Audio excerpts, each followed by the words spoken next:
Espace TV, le 22h.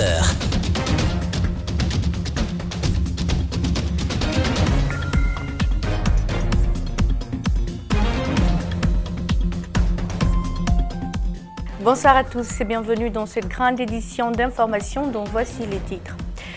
En Guinée, le carburant se vend désormais à la pompe à 10 000 francs guinéens au lieu de 9 500. Cette nouvelle augmentation n'est pas appréciée par tous. Certains parlent de mesures inappropriées. L'État veut faire payer aux citoyens la facture de la mauvaise gouvernance, affirme Aliouba du Modèle. Début des vacances judiciaires ce jeudi 1er août en Guinée. Durant un mois, les cours et tribunaux ne fonctionneront pas à plein temps. Les magistrats et autres auxiliaires de justice seront en vacances. Un service minimum sera observé. Des manifestants soudanais défilent dans les rues du quartier de Bouri à Khartoum à la suite d'un appel à des rassemblements pour dénoncer la mort de 6 personnes dont 5 lycéens tués lundi. Je vous le disais à l'instant, le prix du carburant à la pompe a été revu à la hausse depuis ce matin de 9 500. Il passe à 10 000 francs. Désormais, acteurs de la société civile et économistes dénoncent cette nouvelle mesure du gouvernement. Les acteurs interrogés sont d'accord sur un fait. Rien ne justifie cette augmentation. Pour eux, la mesure vise à faire payer aux citoyens la facture de la mauvaise gouvernance du système actuel. Reportage Abdoulaye Sadio Diallo et Aliouba. Comme en juillet 2018, le prix du carburant grimpe encore à la pompe. C'est désormais à ce prix que le litre d'essence se revend à compter de ce jeudi. Sauf que la nouvelle est mal accueillie au sein de la société civile guinéenne. Pour cet acteur, le gouvernement brille encore de sa mauvaise foi au détriment du peuple. Cette décision est l'expression du mépris que notre gouvernement a vis-à-vis du peuple souverain de Guinée. Et le gouvernement s'est toujours comporté comme ça et a toujours fait payer la facture de la mauvaise gouvernance à la population guinéenne. Pour justifier l'augmentation du prix du carburant, le ministre des hydrocarbures invoque 2 raisons principales. Zakaria Koulibaly parle du contexte international et le cours du baril qui est de 57,91 $ américains ce 31 juillet 2019 et le fait que le prix des produits pétroliers ont grimpé dans la sous-région. 2 raisons rejetées par ce jeune économiste.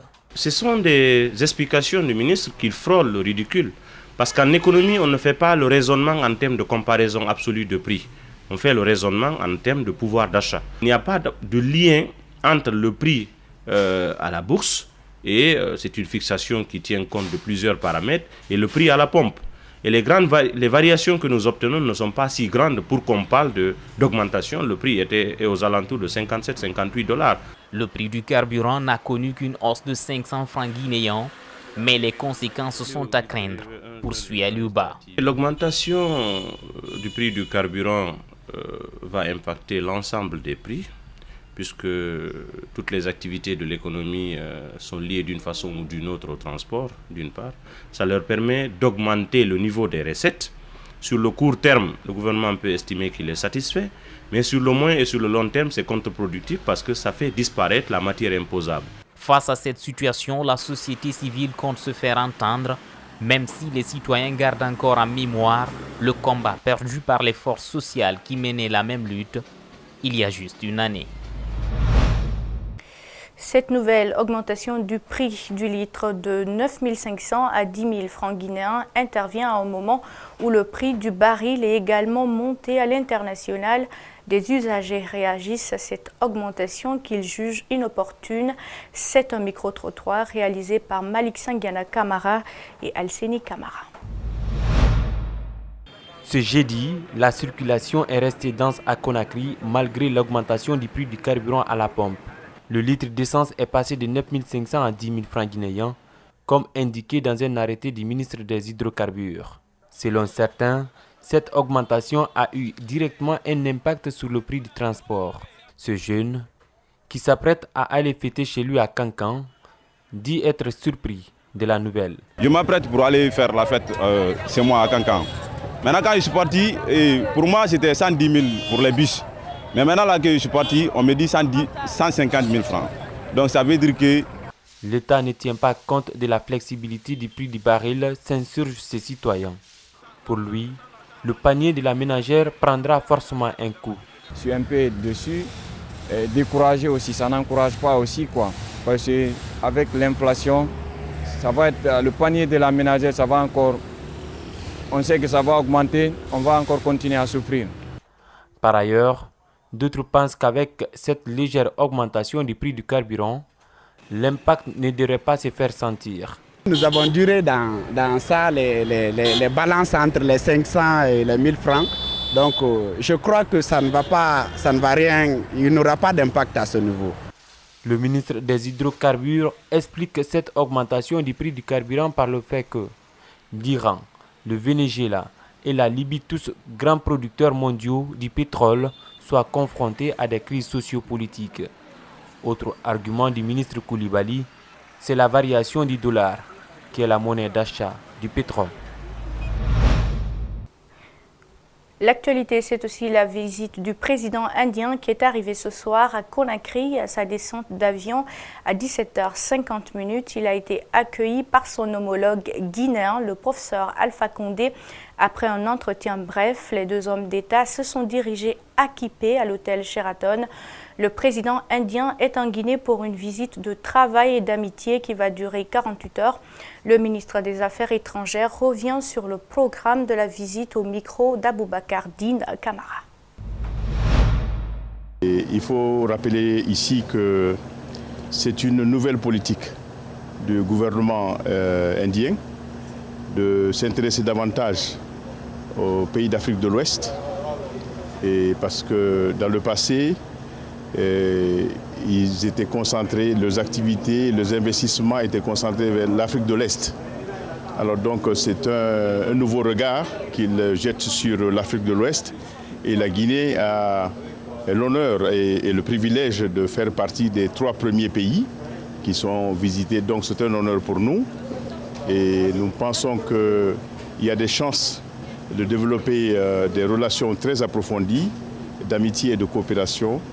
On a une série d'accords déjà qui sont en train d'être discutés avec mes collègues. Donc lorsqu'on finalisera ces accords, on vous fera part et puis il y aura un communiqué conjoint à la fin de cette visite.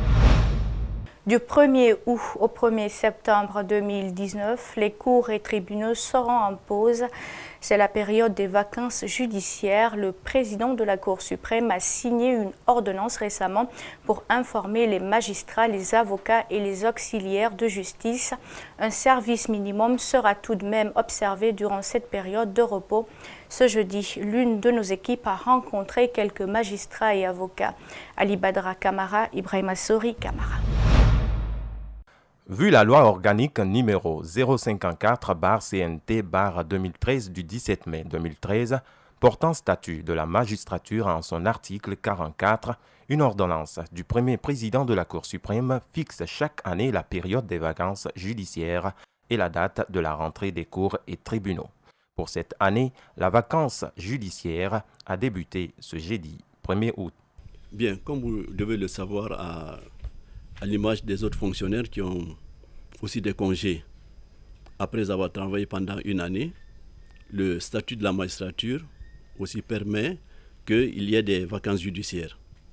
C'est prévu à l'article 44 sur la loi organique portant sur le statut des magistrats, qui permet au cours de chaque année que le premier président de la Cour suprême prenne une ordonnance fixant ses audiences. Durant ces 30 jours, un service minimum sera observé pour les cas d'urgence, précise-t-il. Il y aura des audiences de vacation. Là, nous avons par exemple au niveau de la Cour d'appel, nous avons déjà pris une ordonnance qui va mettre en place un service minimum.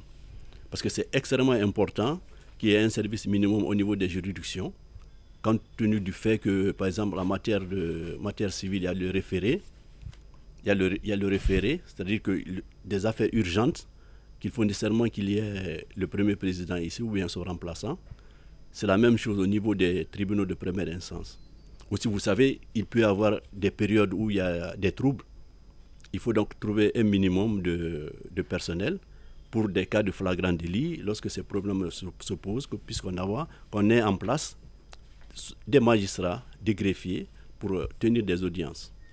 Cette vacance judiciaire a été à l'origine du report d'un procès ce jeudi au tribunal de première instance de Kaloma. C'est pourquoi cet avocat invite les autres professions à prendre du repos. D'ailleurs, nous militons pour que vous aussi, à travers une bonne convention collective, que vous puissiez bénéficier de bonnes conditions et de vacances payées.